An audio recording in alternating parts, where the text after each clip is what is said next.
There's very few sports where you can be both bitterly disappointed over the failure of one person while celebrating the success of another that was, well, enabled by said failure. And this Sunday, that happened a lot. Kia ora, I'm Kimmy, I talk about Formula 1 in the world's second worst accent, and these are my 3 conclusions from the 2025 Dutch Grand Prix. Before I get into the more philosophical aspect of this weekend and how it makes me feel about the future, let's get into the big debate of the day and conclusion number 1, which is that I think the stewarding inconsistency debate's gonna be reignited yet again after this one. Was Carlos Sainz's penalty fair? I feel like we have this conversation about every second week at the moment. Now you really kind of have to go back and look at the onboards to fully understand what happened at turn 1 on the first safety car restart. But fundamentally, if making their decision based on the rulebook, then yes, Sainz did deserve the 10-second penalty and the 2 super license points that came along with it. However, as many drivers have pointed out, and how Lawson himself pointed out in the post-race interview with F1 TV, the way the rules are written, or more the driving standards guidelines, well, they just aren't great, really. It's a conversation that's been had over and over, but let's consider how it applies to this specific scenario. On the entry into turn 1, Lawson moved to the inside just prior to the braking zone, which he is entitled to do. He hadn't moved before that, that was his first move, completely legal. He then took the inside line into the corner while Sainz attempted to overtake on the outside. Pretty standard stuff. Sainz very nearly got his front axle alongside Lawson's, but Lawson's back end stepped out a tiny bit, and this resulted in the contact. Now, prior to the rear of Lawson's car hitting the front right of Sainz, he does very obviously check his mirror. He sees Sainz right up there on the inside of him, and a moment later, he makes a very clear left-hand down movement on the steering wheel. Now, whether or not that was in reaction to his rear end stepping out, or a minor loss of concentration, or a deliberate defensive move, it's kind of irrelevant, because as the rules are written, because Sainz didn't have his front axle alongside Lawson's at the time, at the apex, Sainz should always be deemed at fault for the collision if the stewards decide to penalise. When you look back at the telemetry, things get even more interesting, because when comparing Lawson to Alex Albon, who took a very similar line into the corner, he was at one point 2 cogs lower than Albon at the same point in corner entry. He took it at a lot lower speed, and he drifted a lot wider, as well as had that minor snap that put his rear left into Sainz's right front.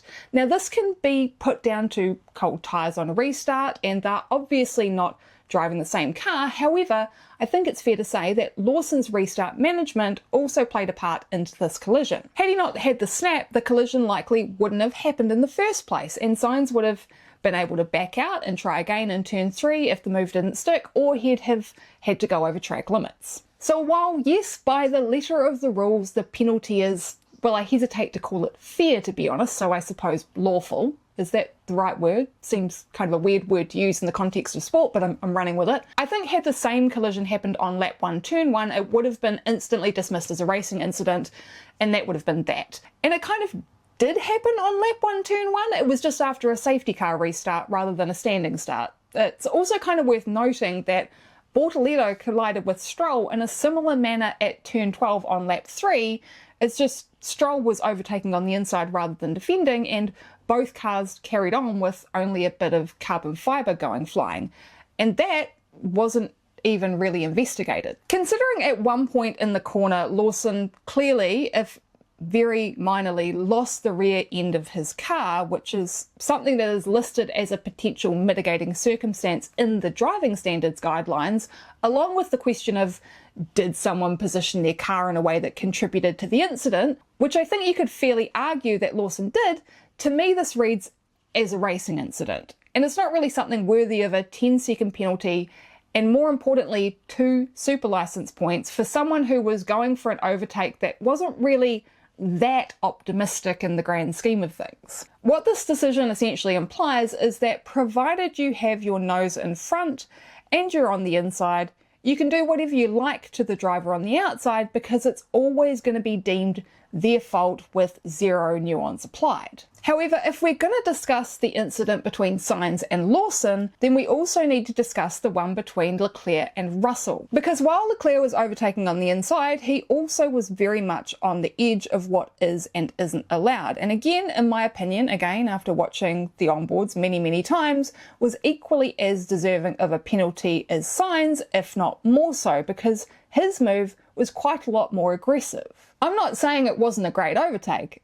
It was awesome, but if Carlos deserved a penalty, then so did Charles. The driving guidelines clearly state that the attacking car on the inside must have their front axle alongside the mirror of the defending outside car at the apex, which Charles Leclerc did not. There was a brief moment beforehand where he did have his front axle alongside George's mirror. However, the guidelines state that it has to remain consistent at both corner entry and apex. In failing to make the decision during the race, the stewards then opened themselves up to teams and drivers, making it a non-issue, and as Toto said on the post-race show, with Charles not making it to the end of the Grand Prix thanks to the actions of one of their drivers, it wouldn't be fair for him to have a grid penalty come Monza. And I have to admit, I agree. And I think it's probably fair to assume that the lack of finger pointing from Mercedes' side of things resulted in the decision to rule the whole thing a racing incident. So we're left with the same old argument of the fact that stewarding inconsistencies can only be solved by having paid professionals do the job. These kind of decisions shouldn't ever be handled after the race because the stewards should have the knowledge and the confidence to be able to make the decision during the event. There should never really be an instance where a driver is not able to take a penalty at their next pit stop, apart from the kind of situation we saw on Sunday where said pit stop happens due to a puncture and requires immediate action. There was no reason for the stewards not to rule on the Leclerc and Russell incident if they were able to make such a decision on what happened with Sainz and Lawson without needing to hear from the drivers or the teams. But yeah, I've discussed the need for a professional stewarding program at length in the past. I'll stick the link down in the video description so that you can check it out if you want to. Conclusion number 2 is that if there's one constant in Formula One, it's the knee-jerk reactions of both the media and the fans. Now, I'm totally not excusing myself from this. I am 100% guilty of it from time to time, but come the end of the race on Sunday, I was very surprised to see so many people talking about how it's probably the end of Lando Norris's championship bid. Wasn't it like this time last year where he had a 70-point deficit to Max Verstappen and we were still calling him a title contender? Now, I know that's partially because his car was clearly better than Max's, but this time around it's only 34 points to his teammate, almost all of which can be pretty much attributed to 2 DNFs. Like seriously, if Lando hadn't crashed into Oscar in Montreal and he hadn't had his mechanical failure this weekend and he'd finished both of those events in the position he was in at the moment of catastrophe, then the points deficit would be, well, it'd be 6 points. Now, if you'd like a downloadable and editable spreadsheet that I've made that will calculate stuff like this for you just by punching in a few numbers here and there, then you'll find myself calculating full season session spreadsheet tracker on my Patreon. The link is down in the description. Now, I know that Sunday's retirement reminded a lot of people of Lewis Hamilton's engine failure in Malaysia 2016, and I totally understand that. When you have the benefit of hindsight and the memory of how that whole season played out, it's easier to be the pessimist here. But I think there's still going to be a fight to the end. I think they're still very evenly matched drivers, and I think there's still a lot of opportunity for the unexpected to happen. We still have 9 races to go, and all this doom and gloom commentary on the competitiveness of the remainder of the season seems to assume that it's inevitable that McLaren will finish in the last 9 races with 1-2 finishes. No awkwardly timed red flags in Q1 resulting in a shock knockout. No generally average qualifying results, no atrociously bad strategies, no DNFs either from incidents or mechanical failures. Brazil or Singapore rain chaos. Come on team, it's not even remotely Landover. Before I get into the final conclusion, a little bit of housekeeping. If you're a regular here, you may notice I am posting this on a Monday rather than my usual Tuesday. And this is because I was able to watch this race live. Yes, Biz and I wound the clock back to 2008 and went to bed early so we could get up at midnight on a Monday and see everything unfold in real time. This, unfortunately, is because I have a commitment this week that means my usual scheduled YouTube time may or may not be a bit of a write-off. So I apologise in advance if I don't manage to get out a 3 burning questions video for Monza. Although I will try my absolute best, I promise. And also just a quick reminder that subscribing to small channels like mine and liking their videos helps us out with YouTube's incomprehensible algorithm.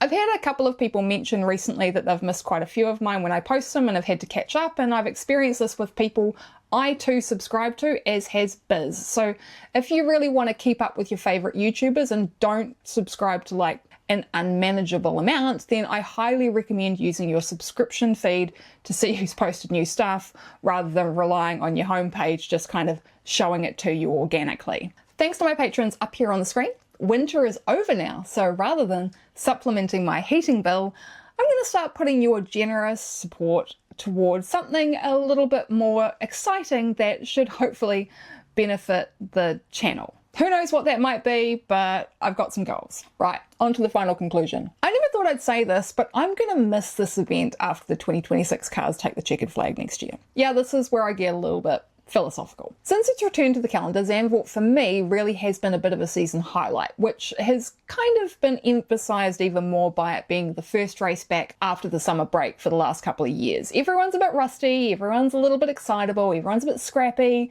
It's a good combination. It's just something a bit different as well. All the banking, all the sand, the setting, the atmosphere, the fans, the challenge it gives drivers, particularly after a few weeks off. It's just a really great event, and I'm sad that we won't see it on the calendar after next year. Now, I know I'm not usually sentimental about circuits. I appreciate that F1 needs to grow and evolve, and that if we just had the same calendar every year forever, it would get a little bit boring. I'm also, controversially, pretty positive about street circuits, particularly because I just genuinely like some of them, like Baku and Singapore, and partially because I like that they're easier to get to for the average person, and I think that accessibility is something that's really important if F1 is going to continue to grow and evolve as a sport. But I do have to admit that I am a little bit sentimental about Zandvoort. In its short time back on the calendar, it's proven that just because a track theoretically shouldn't be a great one for overtaking, well, it doesn't mean it can't produce some really, really awesome racing and some modern classics. 2023 we saw the most ever overtakes in a Formula 1 Grand Prix. This year we had 3 safety cars, a VSC, and some massive names go out in both heartbreaking and spectacular ways. Yes, it has the potential to be a bit of a processional race, but I think that the combination of it being such a unique track with challenges that you don't see anywhere else in the calendar, and its current scheduling and unpredictable weather thanks to its geographical location, well, it's a track I'll be really, really sad to see go. Now, if you're unaware, the reason Zandvoort won't be on the calendar after last year has nothing really to do with Formula 1 not wanting it, and everything to do with the promoters deciding not to renew the contract due to the need to balance the benefits of the event with other risks and responsibilities of their business. Read between the lines, it means commercial reasons. This is exactly the kind of circuit that offers such a big point of difference to others on the calendar that I think it's a real shame that Formula 1 management weren't able to come to some kind of agreement to incentivize the promoters to continue. Stefano Domenicali said when the announcement was made about the 1-year extension being Zandvoort's last outing for now, that options had been presented to try and keep the circuit on the calendar, but it didn't really seem like they tried that hard. Running a Formula 1 Grand Prix weekend is an expensive undertaking, and a lot of that is race promotion fees, which go directly into the pockets of Formula 1. Now, what I'm about to say is totally speculation, but I can only imagine that FOM wasn't coming to the party when negotiating these costs and instead would rather forego having such a unique event on the calendar in favour of some more dollar. Which, like, I get it, but it doesn't make me any less bummed out. So I'm both excited and sad for next year's event. I think we all need to prepare for even more chaos than we had on Sunday, because not only is it once again the first race back after the summer break, but it's also going to be a sprint weekend. Even less time for everyone to shake off the rust. Go out with a bang, I guess. Or like, a lot of them. Irony aside, one of the things I am a big believer in is for F1 to find a balance between commercially successful events and unique ones that provide a point of difference to keep the championship exciting and diverse in its racing. And I think losing Zandvoort is sadly a step in the wrong direction. So on that bummer note, what did you take out of the 2025 Dutch Grand Prix? There's so many things that I didn't even touch on. Lewis Hamilton's post-race penalty for his yellow flag infringement during the warm-up laps.